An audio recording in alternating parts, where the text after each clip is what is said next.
Greetings. This is Hugh Ballou. Welcome to the Nonprofit Exchange. Every week, we interview a guest who's knowledgeable about nonprofit work, knowledgeable about leadership, knowledgeable about business skills and strategies, somebody that's experienced in the world of leading organizations and all of the multiple things that go along with leading organizations.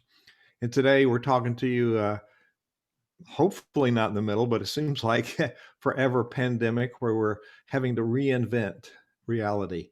So reinventing reality certainly means mastery under stress, mastery under pressure. So we're talking to Tina Greenbaum today about her expertise in this area and a book that she's got out and lots of other wisdom. So, Tina, welcome to the Nonprofit Exchange. And please spend a minute or two and tell people about you so they'll know who is speaking. Sure. Well, thank you first for inviting me and being here today. I'm delighted to be here. So, I am a psychotherapist by training, and I started 37 years ago, and I learned very early on that my very traditional psychotherapy training was insufficient to actually help the young women that I was working with. And that they were, excuse me, population of women with eating disorders. And at that time, nobody had ever treated eating disorders. And they gave us a book, said alcoholism, crossed it out, put eating disorders, and said, go. So I learned that just talking was not going to help them. They were very bright, they were very creative, but they weren't changing. And I would say to them, I hear you, but I don't feel you. And if I don't feel you, you're not going to change.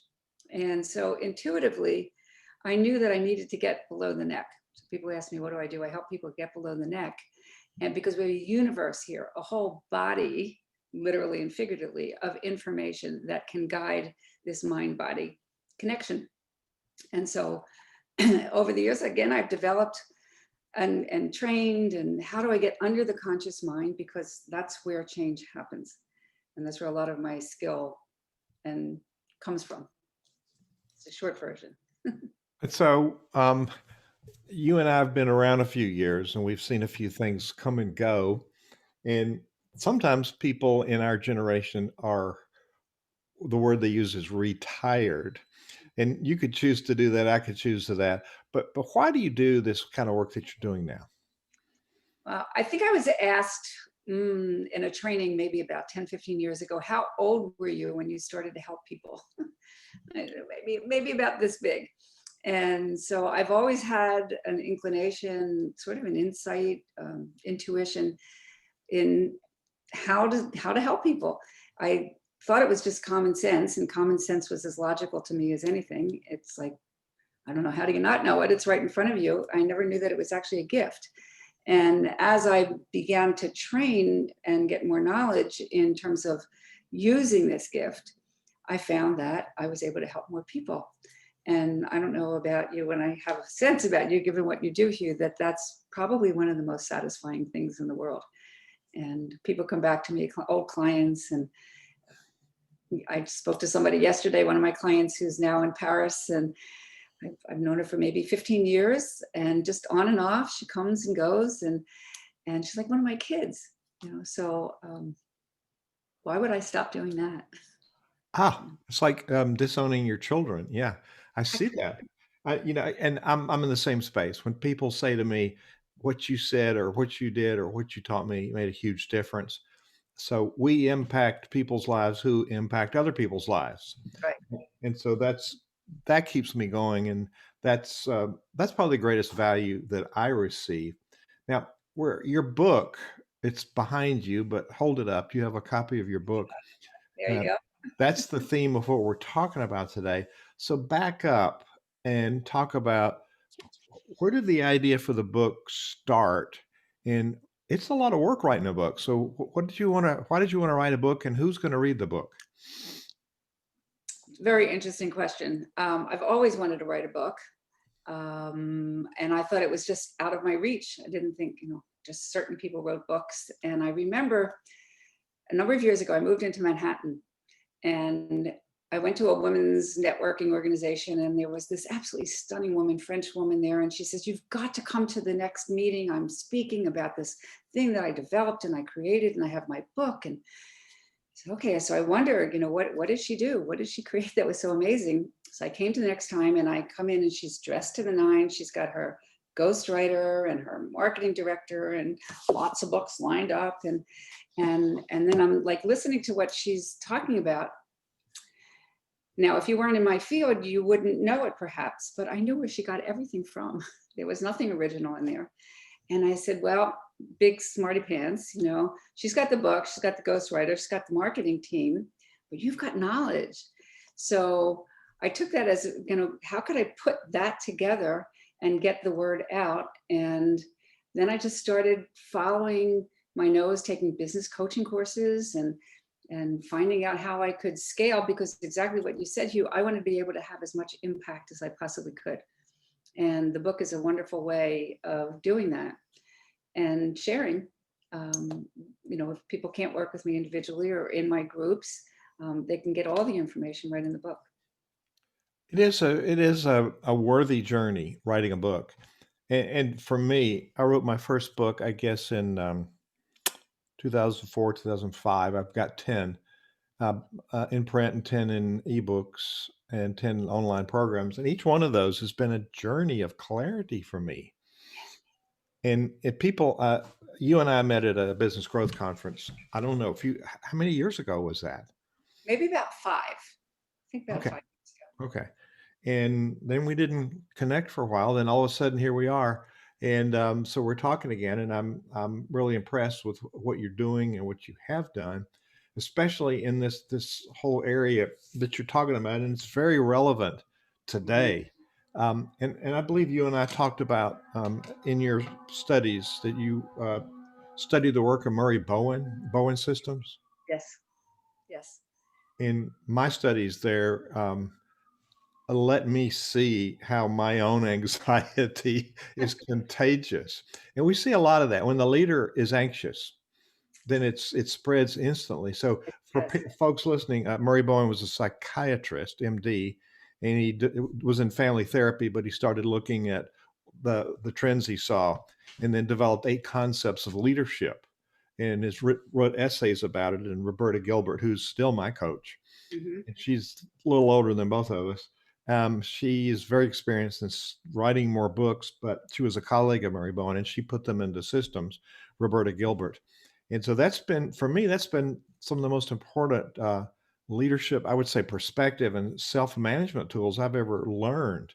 And, learning about self, because like I'm a conductor, and what the orchestra or choir sees is what I get. So there's a lot of self-responsibility, self-awareness, and leadership. So talk about um, this pressure we talk about. How do we master ourselves? And the chapters are interesting. I was looking at the chapters of your book, and I haven't had a chance.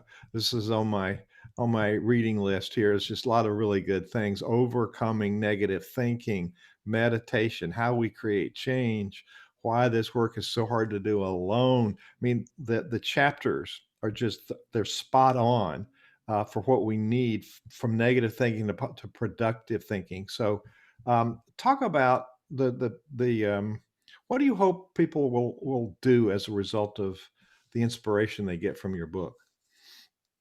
So I'm basically a teacher at heart. And what I learned, and I continue to see this day in and day out and day in and day out, good mental health is not a natural sport, it's a learned sport. And these are things, everything that I have in my book, everything that Hugh is talking about, are things that we can learn and teach. And so I had great parents, but they didn't know a lot of the things that I learned and studied. And hopefully I have been able to pass some of this on to my children. I'm watching one of my sons raise my grandson with so many of the concepts and things that he is learning innately from this really, really early age, but most of us haven't. So I was always inspired by people who would come in and again, and they would know about their mother, their father, their sister, their brother. They could tell me all kinds of insight, but they didn't know how to change. They didn't know how to stop that voice that just keeps going and going and going. We have all kinds of phrases. I say a lot of times that what I say is not new, but it's common knowledge, but it's not common practice. And again, everything that you said, focus, relaxation, meditation, dealing with negative self-talk, how to visualize, dealing with fear, these are all things that we can learn how to manage in a way that's a step above the way that we typically react, because the brain is designed to be on alert. It's designed for danger. Okay, there's a part of the brain, the amygdala, that's 360 days, 5 days a year, 24 hours a day, is picking up information. It's this massive computer that records everything. And so when we have a trauma, we call big traumas, which are like car accidents or pandemic or big losses. But then we have thousands of little traumas, little losses that we just in in the experience of our lives, we lose a boyfriend, we lose something we care about, we lose somebody that we care about. So there's always these processes that are going on that if we don't know how to move through them, they get stuck. They get stuck in the brain, and that's what PTSD is all about. It's frozen material that is not processed. So in the field of psychology, mental health, personal growth, there are so many things to learn that you could do, that just a little flip of the way you phrase something or the way you think about it can change your life, honestly, truly. Well, in the case of leaders, just connecting the dot with what you were talking about, and the principles of, you talk about peak performance. It was our subtitle for today. Um, Managing self is where I was going with the Bowen stuff. So it's really important to learn how we impact other people by how we speak, how we show up, and how we lead. And I'm surprised at how many people blame others for situations that they actually cause and they set up. So how do we become more self-aware as leaders? I think you use the operative word is to become aware. And so the term mindfulness now is it's a buzzword, but it's a process. It's a practice that's thousands of years old. Mindfulness, and the definition of it, if anybody wants to write it down, because it's very helpful, I think, is being aware in the present moment without judgment. And that without judgment is a really, really big phrase, because I could notice, oh, I opened up my mouth and I said, that was really stupid. Or I'm giving a speech and somebody's sitting there, with their phone and they're not paying attention. And all those little thoughts that kind of come up, if we don't notice them, they hijack us. And then we start reacting as if this were the truth, and so on. So the first thing is to notice. I notice, I notice, I notice. And then when we notice enough, we can write it down, we can jot, in a journal, we are going to begin to see our patterns. I notice when this person gets in front of me, I get triggered. When that person's in front of me, I'm really calm. What is it about them? What is it about this? So it's really being curious. We spend thousands of hours in leadership, studying business and, strategies. But I have a little triangle in the talk that I give. It's your competitive edge is really this level of self-awareness and self-mastery, because great leaders can see things before anybody else sees them. And they can see how they're going to unfold. They also, and you said this earlier, you notice that when your anxiety would spread. And so we call it presence. It's a level of presence. The more work that you do on yourself and the more authentic and clear and vulnerable you allow yourself to be, the more people are attracted to you, because your energy is calm and clear. And even in a great crisis, okay, that great leader can calm the waters. And for me, it's without doing that personal work, I don't know how you kind of can really get to the high places and really live the potential that you have. We Personal bias. No, no. I see what you're talking about, and I have seen it in 32 years of my work with entrepreneurs and nonprofit leaders. And we set out because we have a vision. Entrepreneurs are great. We just jump off the diving board and hope there's water down there. Done it a couple times myself. You know, I've been asked before, do all of you entrepreneurs suffer from insanity? I say, heck no, we enjoy it.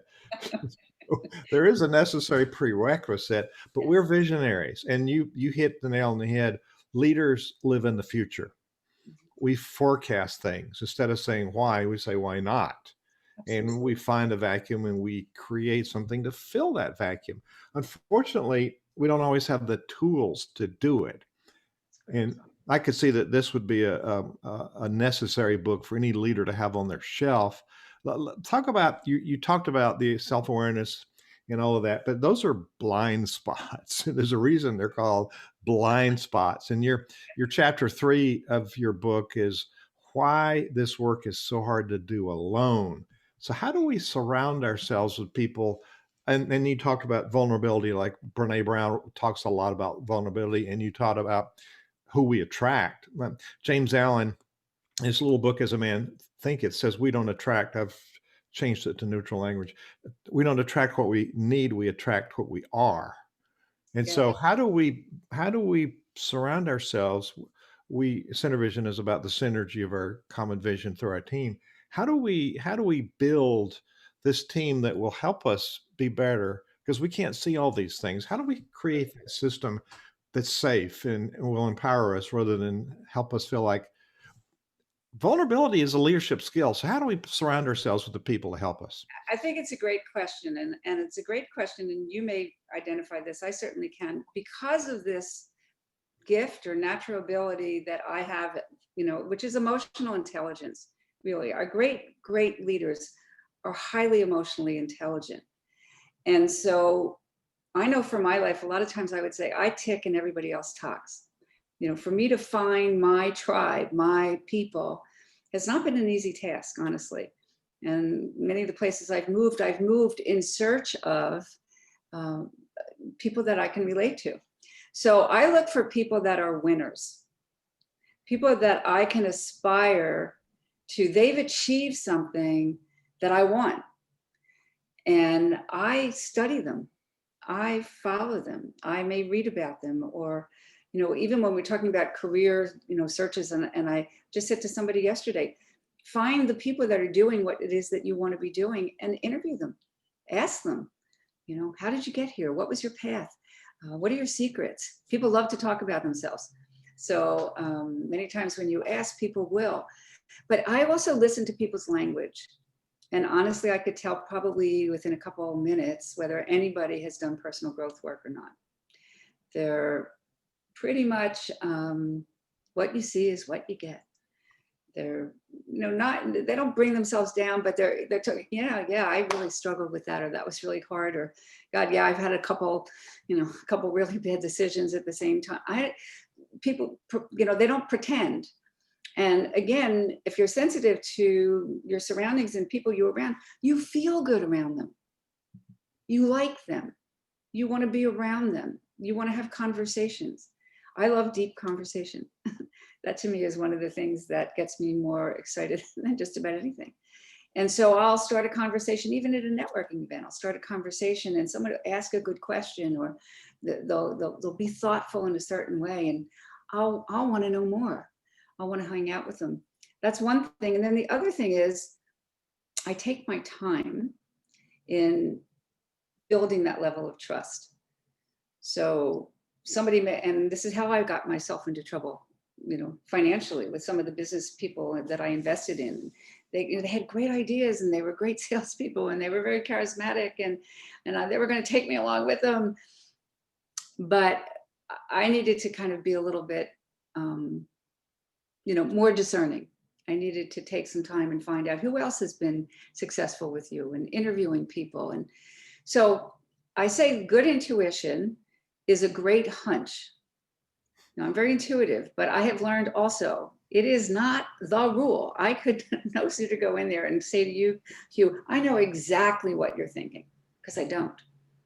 I have to ask you, is this what you might be thinking? Are we on the same page? So there's, again, a lot of skill that comes in terms of communication. And but basically, if you want to find the people that you want to hang out with, look for the people that are doing the things that you aspire to do and that inspire you. That's great. That's great. Um, Now, does that work equally as well for introverts and extroverts? Yes, it does. Because introverts have their own measure of who they trust. And I have three sons. One of them is very much of an introvert. Takes him a long time, a really long time. And he's also not only an introvert, he's kind of got that genius kind of mentality. He's a sound engineer and a music producer. And so if I thought that I didn't find my tribe easily, it's not very easy for him. But the same things, as, like, who do you aspire to be? How did they get there? And when the first time he brought around a bunch of his friends from the sound studio, he said, "Mom, they're just like me," you know. And he still struggles with it, to find that group that is just like him. But they're there. People are out there. You just have to be willing to be proactive and find them And listen. and listen. Yeah, that's the very underutilized skill. It was Absolutely. implied in what you were saying that you interview people, but it's an active listening that you're using there. Um, so you you speak a little bit about oh, I love this. The only thing standing between you and your goals is you. That's a sobering thought. Talk about that. I know we kind of, my little team, my little marketing team, we went back and forth. Is it too negative? Are people going to run away from it? But it's absolutely the truth. And if you think either yourself or people that you know that have not gotten as far as you think that you should, or that you would expect that they would, I would venture to say that they have not done that level of personal growth work. What do I mean when I say personal growth work? It really is becoming aware of those blind spots.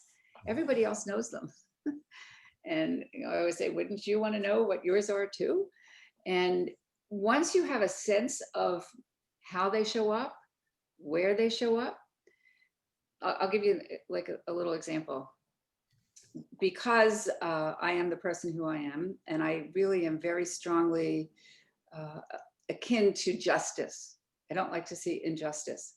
And in my younger years, I would get myself into a lot of trouble. I would just open up this mouth. I can't believe it. How could you do that? And don't you see this? And don't you see that? And my son's soccer coaches, and how you could buy. So I had a coach. It was actually my first spiritual teacher, and he gave me a name. He called it Tina in the Middle. That I could get myself in the middle of just about anything and get myself into a lot of trouble. And not only me, but my children and people that I was connected to. So I had to become very, very, very aware. When does she show up? What are those situations that make me vulnerable, that I could insert myself in a way that I don't belong? And so I started to recognize what it felt like. And I'm very big proponent of mind-body connection, because we have a universe here that gives us information. When we're anxious, the body gets tight. And so I would listen to a conversation and I would want to jump in, and I could feel this urge, like, don't you want to hear what I have to say? And then this Tina in the Middle would come in. Pause, stop, ask yourself, what would happen if you opened up your mouth? What are the consequences of you saying? Have you checked out the situation carefully enough? So that it gave me time, and I use that pause because it's like, let's stop for a moment, let's think, because the body reacts, and what our natural thing is that we react. And the whole thing about improving your ability to tolerate stress is what I call in enlarging this window of tolerance. I used to call it a buffer, and Now there's a professional term called the window of tolerance. So here comes stress, and this is my capacity to hold stress. And once I hit my nervous system's capacity, then comes the stress response. And the body goes into, the muscles tighten, we start to get anxious. We can't think really clearly. Nanoseconds later, the thought comes in. And so my whole work is all about increasing this window of tolerance. So here comes the stress. It's just another problem. There's something that we need to solve. And that's really the crux of the mastering under pressure, and building the skill to be able to do that. I had to flip when I started studying Boeing systems 10, 11, 12 years ago. I knew it all. I had it down. I went in because my wife went to seminars. And after a while, one pivot was dealing with conflict. And it was exactly what you're talking about. I just avoided it. And that's what leaders do. And especially one of the sectors I work with is clergy, and they're famous for avoiding conflict, which really it just festers, and what was minor becomes nuclear. So the calm, conscious presence and staying out of the emotional piece of this and staying in the thinking piece, which is my experience years ago with therapists, was how does it make you feel? And Mhm. Bowen's perspective is, let's think about this, okay, feel it, but now let's not let our brain gets flooded with the emotion. Yes. Yes, And yes. and so your your work is leading people to what you call peak performance, and all of these are tools Mhm. and knowledge builders. Napoleon Hill interviewed 500 leaders that Mhm. Andrew Carnegie introduced him to, and some of Mhm. the common traits he found were these were successful people. They had a positive mental attitude. They did had a no fail because they failed a lot. I think that's one of the qualifiers that I take. People introduce me as an expert. That's because I've made more mistakes than anybody else.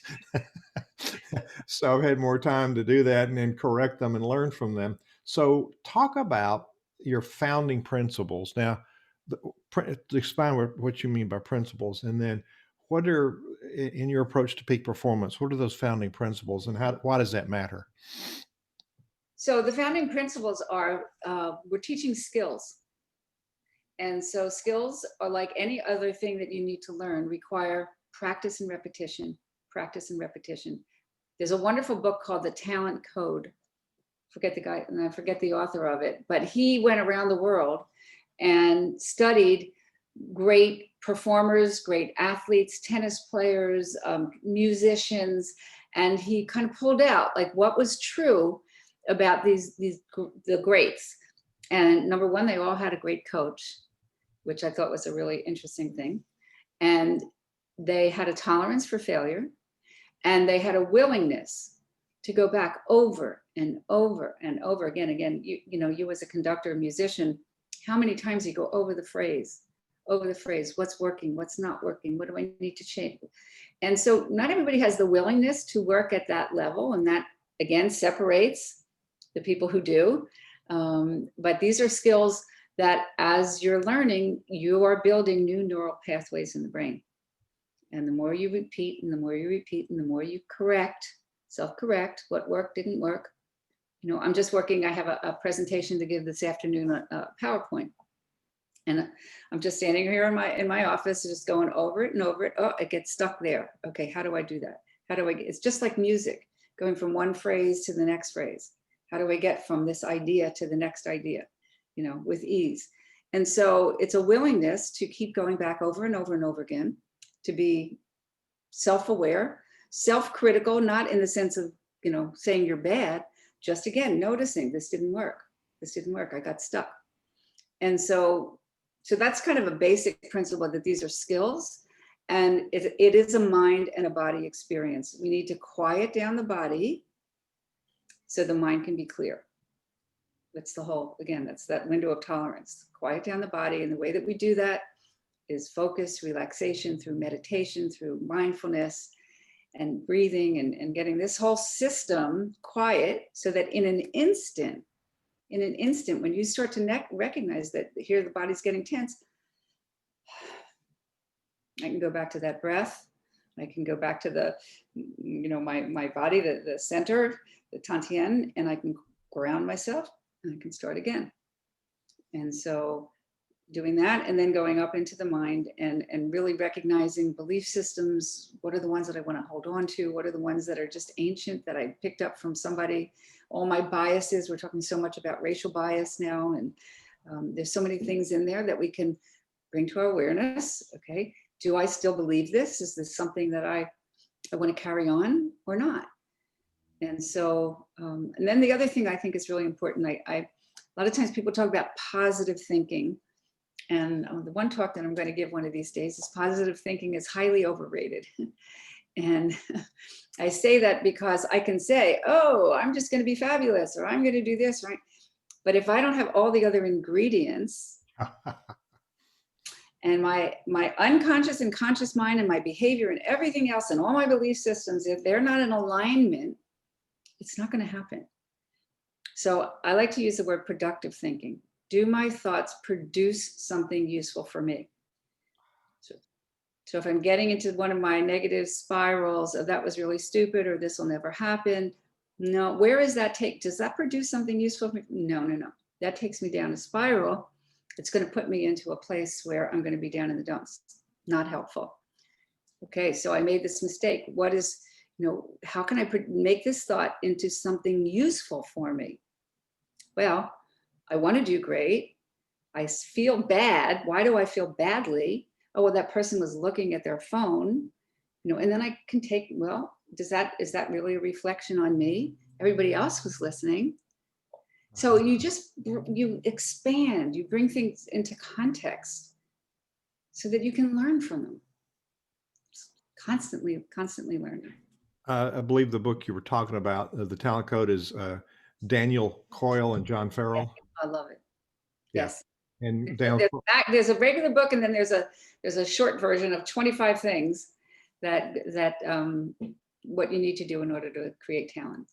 And there's a 52 book, and then there's two of the talent code. Greatness isn't born, it's grown. Here's how.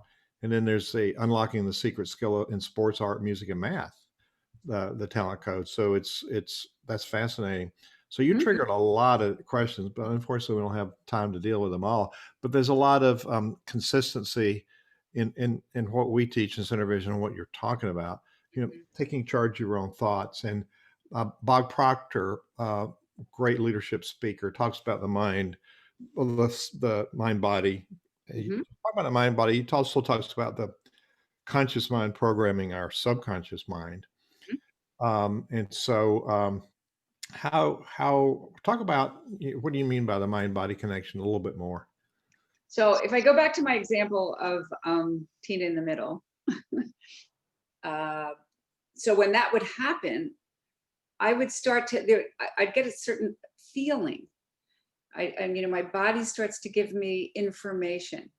Or there's another example that I use about, let's just imagine that you were afraid of dogs, right? And your peripheral vision picks up a dog.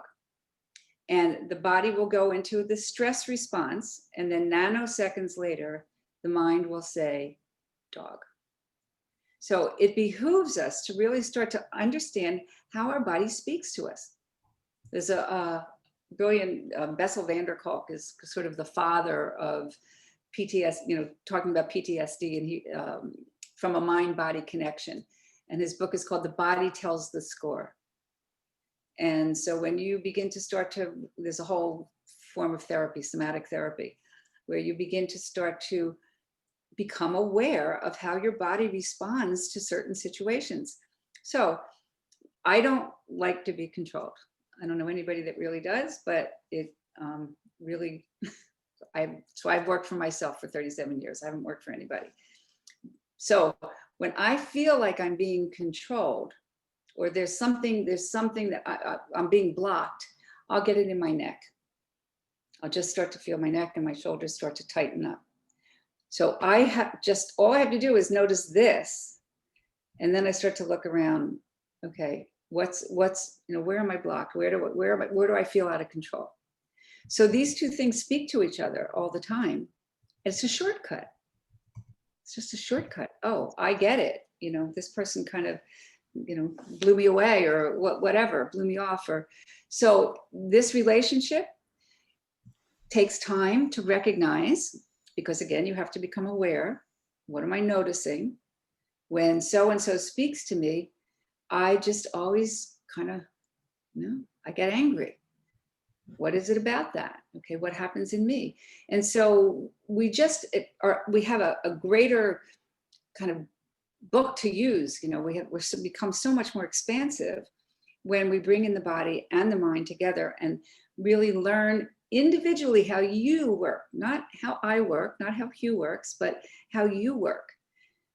I had a client who's actually she was a friend who had 3 older brothers, and when she would feel stress, she'd feel it in her legs.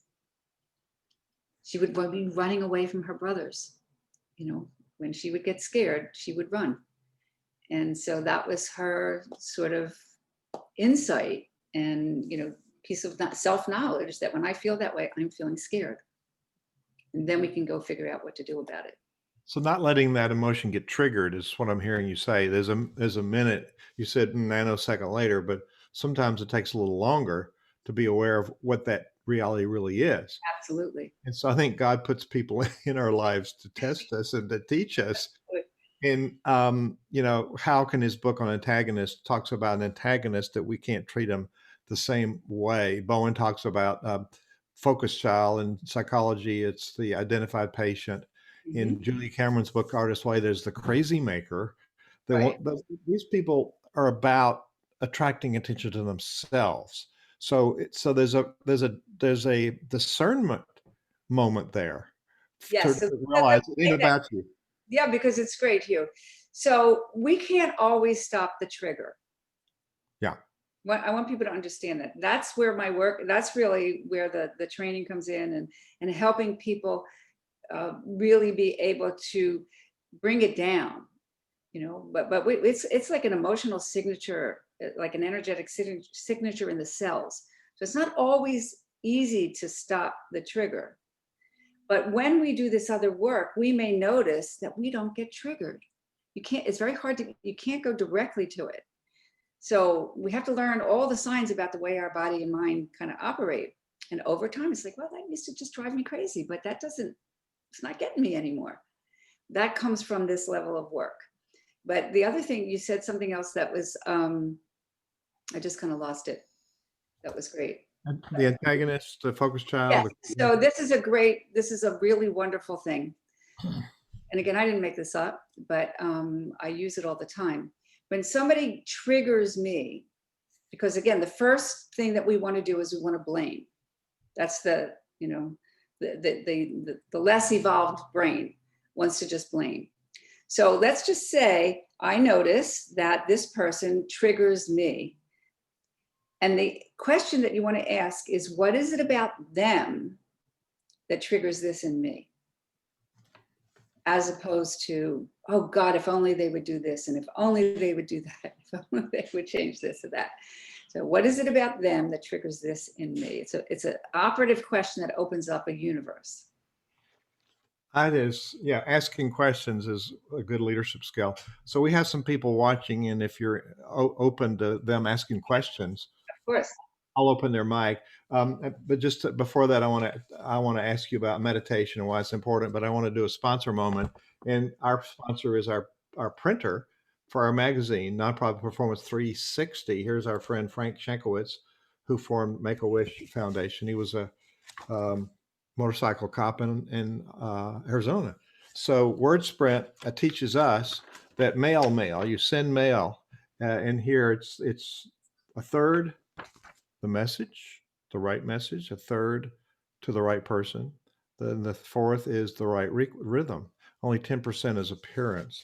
So Word Sprint teaches nonprofit leaders how to stay in touch with their donors with mail. It's in their hands. And 20 years of research, he nails it. This is what happens. This is how you do it. We want to keep our supporters supporting us. So Word Sprint, just like it sounds, wordsprint.com. Bill Gilmer and his team will help you develop a program that will keep your donors and actually raise the donation amount. over time if you're faithful to his program. So let's talk a minute about meditation. And then in our few minutes we got left, I'll just see if the folks want to ask a few questions who are faithfully Bob Hopkins ready to ask questions. So talk a minute about why meditation is important. Meditation works on many, many levels. So meditation is focused concentration. So it doesn't matter what you focus on. It could be a pen, it could be a word, it could be a sound. When you focus on this one thing, it quiets down the left side of the brain, the chatter side of the brain, and it opens up the right side of the brain, which is the creative side. So which when ideas just kind of come and float.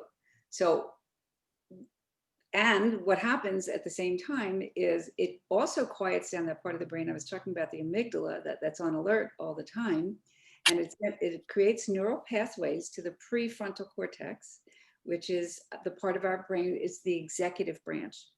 And great leaders have this highly, highly developed. That's only just a little bit. I mean, there's so many wonderful things that happen in meditation. It's the same kind of thing. You meditate and then you turn around and you say, nothing's happening, nothing's happening. And then, it's God, my day looks really good, or I feel really grounded. So it has lots and lots of benefits. It's so important to work on self. Jim Rohn was known to write about and to speak about work on yourself harder than you work on your enterprise. He said business, but we're all running a different enterprise. So it's always working on yourself that's important. So we have a hand up, and it's by a friend, famous author, Bob Hopkins, who wrote this wonderful book. If you don't have it, you should have philanthropymisunderstood.org is where you find it. But Bob's interested in a lot of different things, a lot of experience, not the least of which is philanthropy. And he's our guest editor for edition next year on philanthropists. Bob, you have a question for our guest. Well, I do. I'm enjoying this a lot. I talked to Hugh this morning, Tina, and said, who's your speaker? And he told me about you a little bit. And he said, you don't have to come, Bob. You're always there because you're always there. And I say, you know what? I'm at an age where I'm ready to learn. How's that? I love it. And so I'm looking at the title of your book, of course, which intrigued me because I had no idea. I didn't know what mastery under pressure meant. And is it how to keep control when you're just about to go crazy? I think that's a really great definition of it. Okay. Yes. And at the same time, you will become less crazy if you do the work ahead of time and train your body and your mind to be in a calmer state. So when something comes along that would typically drive you up the wall, it doesn't. Okay. Well, the second question is not a question. First, it's a comment.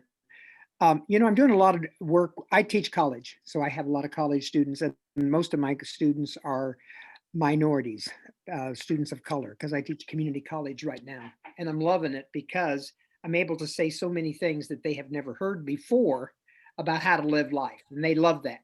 So anyway, it's communications. I'm very curious about self-esteem and what it is and how do people get it, as opposed to what my book says that you do to get it, such as look in the mirror and talk about how wonderful you are. That's one of those things about positive thinking. I'm terrific, right?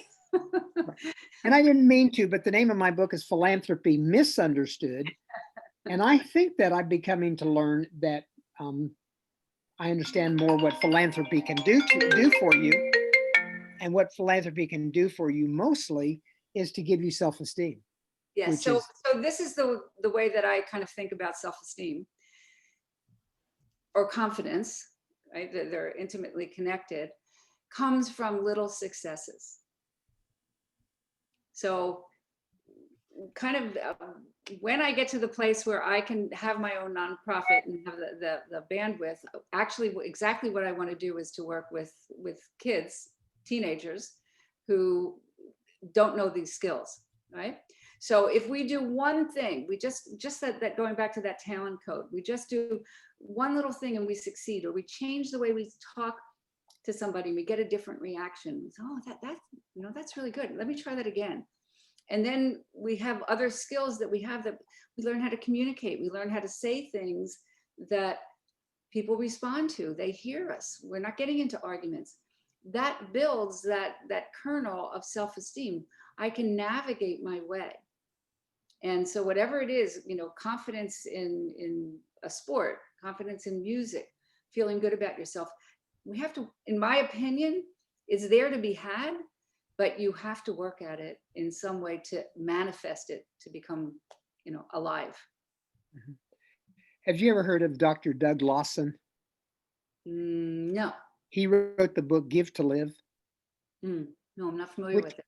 which is where I got this first idea like 25 years ago, that giving is helping a person become. Absolutely. And so anyway, that's my focus. But anyway, I'm anxious to have your book, so I'm going to figure out how to get it, and I'm sure I will be teaching out of it someday. Wonderful. Thank you. Bob always has really good comments and questions. So thank you for being here. He was supposed to go horse riding today. He's delayed that. So when I told him about Tina, he wanted to be here. So if anybody else, Burke or Jeffrey, Sandy, anybody else want to ask a question, just open your mic. And Burke, you got your mic open. You have a question. Well, not really a question per se, but I think you're talking about how working on ourselves versus, let's say, working on our businesses is so important. I always love, my favorite quote is by, the Persian poet Rumi. He says, "Your task is not to seek for love. Your task is to seek and find that all that you've built within yourself against it." As if to say, you can go out and pursue whatever you want, but if you've got an inner mechanism that's repelling it, you can work all you want, but nothing's going to happen. You've got to get rid of the inner thing that is repelling whatever it is you want, to open and be open to it. And of course, I have my so-called humble revision to that, which is your task is not to seek for love, money, success, fill in the blank. Your task is to seek and remove all that you built within yourself against it, at least as the first step toward getting toward what you want. Because I found myself, I really actually was meditating, I was thinking, I am actually repelling money. I could feel it. And I thought, I can't believe I'm working like crazy to build this business. And I, in my own psyche, in the back, while I'm up here pumping on my little railroad hand car, in my frontal, in my conscious mind, my subconscious mind is a big diesel engine train, which is my little conscious mind is no competition for. I've got to learn how to drive the diesel engine and stop pumping on the little hand That's right. car. That's the saboteur. Right. That's the saboteur. Exactly. And if somebody else has got this thing with a list of about 10 saboteurs. And so sorting out which saboteur is in action at the moment and just, put them away and get rid of them, or at least learn how to deal with them in a conscious way. Well, Burke, you probably realize that nobody else has these problems. Hey, nobody else. I'm the only one. So Tina, what do you think? Well, I think, Burke, you bring up a really great concept, is that we do have these things and we know them, and over time they kind of show up, but it's the how to that becomes very sort of mysterious. And there are lots of different ways, but it frequently requires somebody to help point the way and to think about it differently, because we only have what we have, right? So if we see the world from this point of view, and somebody else can see it from this point of view, or they can just see. And I know for me, sometimes I just need somebody to say, "Hey, Tina, look over there. You're just not seeing it." And then giving me the ways to get beyond it, to recognize it, and then to make other choices. Well, So elephants, when they're baby elephants, are tied to a stick that they can't move. And then they grow up and they could drag the stick in a house and a half a dozen other things with them, but they don't. They just look down. It's that learned helplessness that, well, never could move that thing. I won't even try. And I find that oftentimes really what I need to do is, well, that never worked for me before, but I wonder if I've got some learned helplessness. I don't quite go through all that machinations in my head. All good questions. It all comes to that level of curiosity. That's right. Let's give a tug on that stick and see if I can move it, because maybe today, X number of years later, I can do this now. Whereas back then, as a kid, I couldn't, but now I can. Let's give it a try. Yeah. Those of us in our senior years are discovering new. Thank you, Burke. So Tina, anything you want to comment on there before I go to my next question? Well, one thing I want to make sure that people know is that there's a quiz that I have on these peak performance scales that you can go and take, and it's masteryunderpressure.net. and Oh, it'll focus, relaxation, dealing with negative self-talk, how to visualize dealing with fear. so It'll be your main website is masteryunderpressure.com. correct. And then so masteryunderpressure.net. And I'll add that to the interview page. You can find her interview page by going to thenonprofitexchange.org. And right now it's the current episode, but you can always go if it's later. I don't know when you're listening to this podcast, it might be 2023.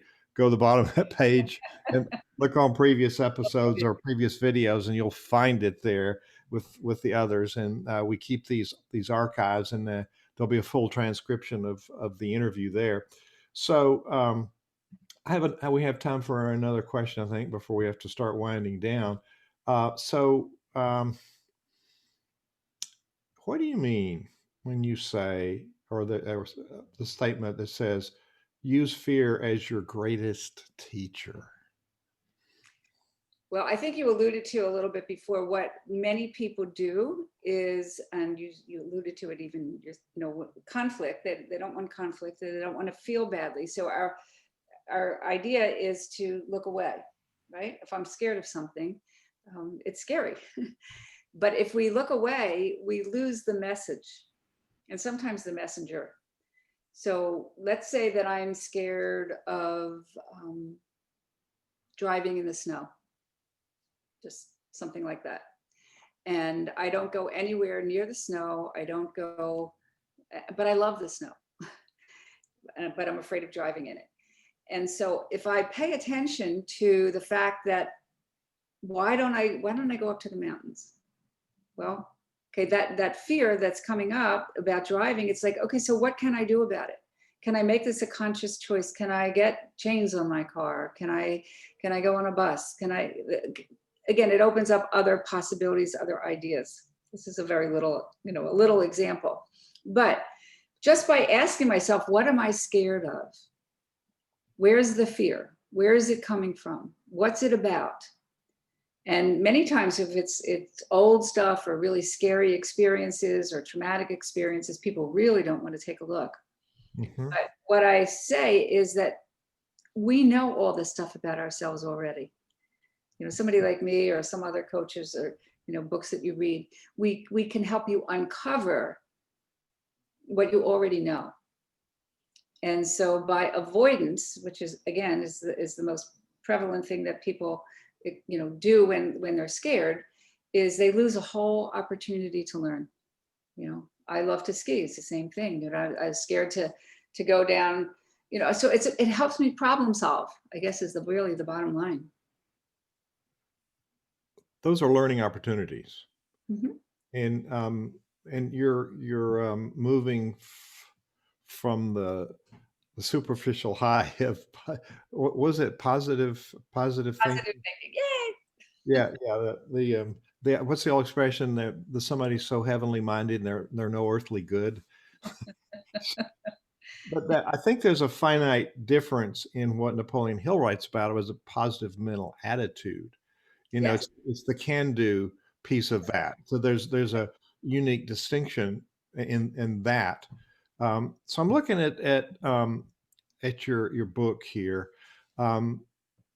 He writes about how these successful leaders had very powerful visualizations, and you have two chapters on that: creating power of visualizations and creating your visualizations, which comes after managing transforming fear and clearing the fears. So I'm assuming these are in some sort of a sequential order, that they relate one to another. Are they? They all related. They're all related. So let's say, again, one of the most famous things is people's fear of public speaking. And so not everybody is scared for the same reason. One of my sons was a great performer when he was younger, and he was running for president of the elementary school. And he had a speech that he was going to do, and he got up there and he forgot it. And he ran off the stage, and I went to pick him up in the schoolyard, and everybody said, "Oh, is Scott okay? Is he okay? Is he okay?" And I said, "What happened?" I can't tell you how long it took him. And he's a theater major now. He's getting a PhD in theater performance, but it took him a long time to have the willingness to get back there and get up on stage again. Somebody else may, the other people have different stories. That's why your story is unique. I say there's only so many themes, but there's an infinite number of variations. And so we want to know why it is that you're scared of public speaking. Deal with that fear. And let's start little. Let's join Toastmasters and let's do an icebreaker speech. And let's build a little confidence and a little success. And let's learn the skills that go in with being a really good public speaker, and so on. And so they are intimately connected. Yes.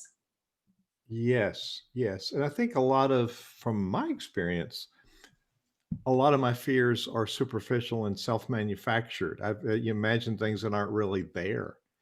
And when you saw me at CO Space, but in previous years, we had a lot bigger forum with, cameras and 500 people in the audience. And in May of 2007, Bernie put me on the big stage.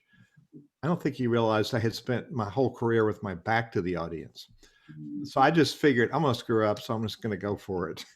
So, if we spend all our time dwelling on those things that might happen, I mean, that's paralyzing. And I've Yes. got plenty. I could say I've not been good at. Plenty of things I could bring to mind. So I'm going to do another sponsor moment here, and then I'm going to come back to you. This has been so helpful, so informative, and I hope everybody rushes out and gets your book, because we ought to have it on our shelf, because I find that really good leaders are really avid readers, and they read a book more than once, one time with a certain color highlighter and the next time with a different color. And I find that I highlight different things. Yes. So I'm going to come back to you for a closing thought, tip, or challenge. What do you want to leave us with today? But let me talk about Easy Card. One of our sponsors is Easy Card, and here you have Centervision's Easy Card. So if you send a text from your smartphone to a 5-digit number, 64600, send a text to 64600 is the number. And in the message, just put 3 letters, LDR, LDR. And then you'll have this card on your phone. And if we look at the nonprofit exchange on that, we look up, there's Mastery Under Pressure. And if we click on Mastery Under Pressure, we see the live video of us talking, and right there and so you'll have everything Centervision does in the palm of your hand, and we can communicate by email, text, or however. So send a text to 64600 with LDR, and we will be connected. So Easy Card, and you can have one for your charity. Stay in touch with your tribe. At the touch of a button, you can text them. Tina, what do you want to leave us with today? There's a whole bunch of good stuff, and I encourage people to download the podcast and listen to it as they're traveling as a follow-up, and then read the transcript. So what do you want to leave us with today? Well, people ask me exactly what you asked me. If I could teach you one thing or tell you one thing, and this is the thing that kind of guides my life. I look at a situation and I say, what's in my control? What's out of my control? Very simple question, but it guides me. What's in my control? What's out of my control? And I just work from that place. So when I think about all the things that are happening politically, what's in my control? I've got postcards that I'm writing out. I can get involved politically if I want. I can get really involved. What's out of my control? I'm not going to be the one that's going to call the election. And so if it's out of my control, then I have to go inward. How do I manage this feeling? How do I manage this fear? And you see, everything is all related. All the things that we've talked about, it all stems from that question: what's in my control? What's out of my control? Absolutely. Well, this is, I learned something every week from our guests, and I got a whole list today. So, Tina Greenbaum, the author of this just really, really good book, which you should have, Mastery Under Pressure. I assume it's on Amazon. Yes, it is. It's also on my website. You can click on my website and find it as well. MasteryUnderPressure.com is where you can find out more about Tina, and MasteryUnderPressure.net. She just told us, and I'll put it up there, is a place you can get, go and see what you're going to get. Masteryunderpressure.net. Tina Greenbaum, thank you for sharing your wisdom and your information with our tribe today. Thank you so much for having me. It was a pleasure.